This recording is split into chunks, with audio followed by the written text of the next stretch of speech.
నేను మా అమ్మోళ్ళ ఇంటికి వచ్చాను పనుండి. మా అమ్మోళ్ళ ఇంట్లో 5 days ఉంటాను అనమాట. సో మమ్మీ నేను రాగానే కారపూస చేస్తుంది నా కోసం.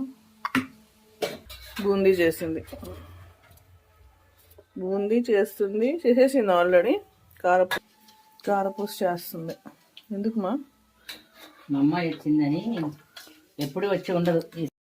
మా అమ్మాయి వచ్చిందని 4 రోజులు ఉంటాను అందుకోసమని ఆమెకి ఇష్టం సన్నకారపూస అంటే. ఎప్పుడు చేసి పంపిస్తా కానీ ఇప్పుడు వచ్చింది కదా మా ఇంట్లో ఏం లేవు, అందుకని రాగానే చేస్తాను. రాగానే స్టార్ట్ చేసింది అనమాట మా పని.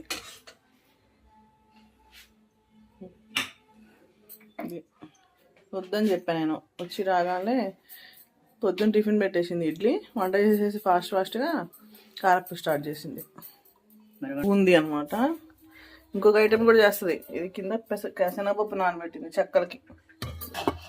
సో అది అంతే. మమ్మీసే కదా చేసి పెట్టాలి మరి. మమ్మీ అంటేనే అది కదా. మమ్మీ ఎట్లా చెమట్లు కాడుతున్నాయో చెప్తుంటే ఎందు అవి అంతే. మమ్మీస్ అంటే మరి చెయ్యాలిగా పిల్లల కోసం. వాళ్ళకి రాదు. రానప్పుడు మరి మనం జాడకు వస్తే పర్వాలా, ఎవరు చేసి పెడతారు. కొనుక్కొని తినాలంటే నాకు ఇష్టం ఉండదు అసలు.